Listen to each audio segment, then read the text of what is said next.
The best career advice that I can give you for this year, for 2025, is to reinvent yourself. And what I mean by that? Now, there might be three situations that the current market situation puts you in. The first one is the situation that you go for several years on the same job and it's kind of the same thing. You feel that you don't really explore different things, you don't really evolve, you're kind of stuck over there, to be honest. Okay. The second situation is that you are still in the same position, but maybe you want to switch over to another job. So you feel that your company is not going very well, is not going to match your potential attributes, your potential skills for the future, and you might want to switch to another company and advance in your career. It might be also the third situation, which is quite dire, and many people find themselves in this situation because of the layoffs. Many companies cut their costs, and therefore there are many layoffs in 2025.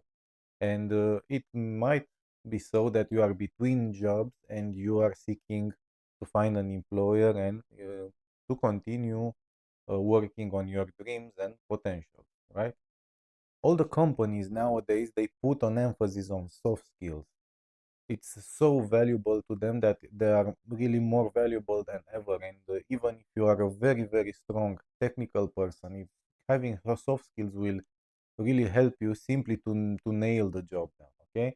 And it's in order to acquire soft skills, you have to be a continuous learner and you have to be a good communicator, and it's always a good idea to be on the safe side. So when it comes to layoffs, they will certainly lay off somebody who doesn't have soft skills over someone who has. Okay, you can acquire soft skills by practicing at workplace, noticing how the others are doing, or even observing your bosses, right? When they speak up or into a town hall, they certainly have such a slight difference of words that usually we don't have when you are speaking normally, right? And they use these words in order to. It's like honey coming out of their mouth, and they will, charm you somehow. And it's something that really makes them a leader, because that's why they people follow them and they put their trust in them and they believe in them. Now, soft skills can also be acquired through online courses. So I will really advise you to try some courses on Pluralsight or Coursera or Masterclass. Masterclass is particularly good because there are really good mentors over there. And if you can afford a subscription for Masterclass, I really advise you to do it. And finally, you can also find yourself a teacher or a mentor to help you with that. And it's really important because now the career is really built on soft skills. They are super important, as I cannot stress that enough. Another advice that I can give you for 2025 is how to deal with your emotions. Emotions are really important. It's what we feel as person and as people, and we deal with these emotions on an everyday basis. But the thing is that we cannot change the way how we feel, but we can change the way we react to them. And it's really important to understand that these are coming whenever we don't necessarily need them or we don't want, right? And it's important to accept them, but learn how to tackle them. Practically, this will help you build emotional intelligence, which will give you an edge over other candidates, let's say, in an interview, because you'll understand how people work, how a workplace works, and you are going to be much more valuable to them than just simply someone who, I don't know, codes in his cave all day long and he doesn't know how to exteriorize himself. Okay, to me, it's simply a pity sometimes that I see smart people dragged down by the lack of emotional intelligence. So try to unplug, take one step back, and try to realize what's happening inside of you and what you would like to improve in order to be your better self in when it comes to emotional intelligence. Being your best self means understanding your strengths and your weaknesses and putting yourself to work in order to overcome those weaknesses. Now, being your best self is not always easy, but one important characteristic for you to have is to stay strong even in face of the adversity. And adversity will come. It's life's game. It's life's nature. You won't be able to dodge it in any way. Adversity will come. Challenges will come, and you need to understand that this is how life is always. I also advise you, if you still have issues, to seek a professional career coach. And I started this journey to help you out. And if you have any issues, just come to me and I will make it that you are going to be on the track, and I'm going to motivate you in order to achieve your purpose in your life and your dream.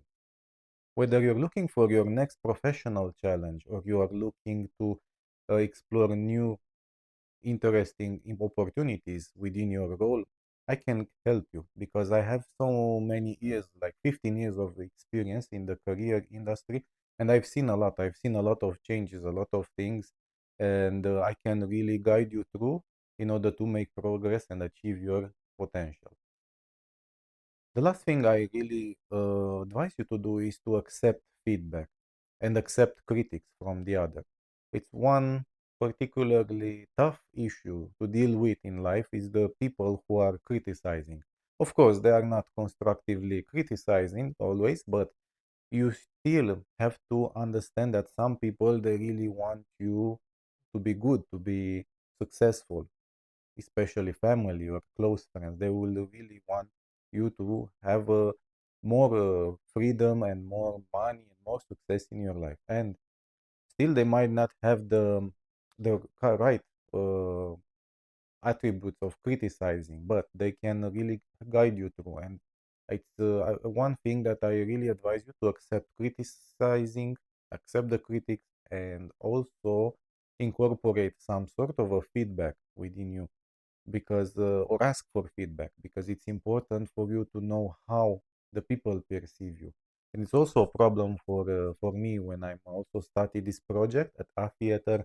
I have no feedback, and it will be really useful for me to have feedback and stuff like that.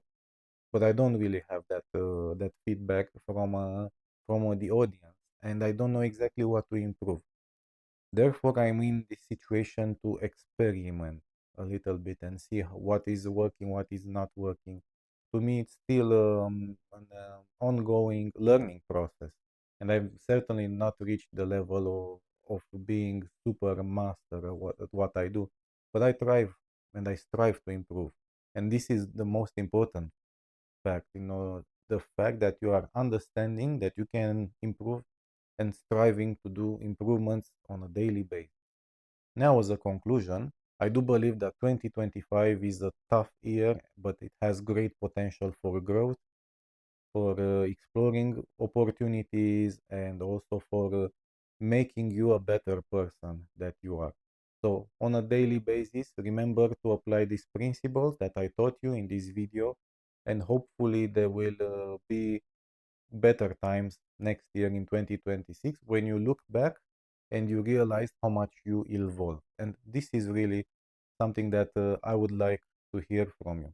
And if you like this video, don't forget to subscribe and also go to my website www.atheater.com, and there you can also subscribe to my newsletter to be able to be in the loop when articles are coming on a perhaps monthly basis, but usually I try to do it weekly, depending on my time because I also have the full-time job on my back. So see you soon and all the best.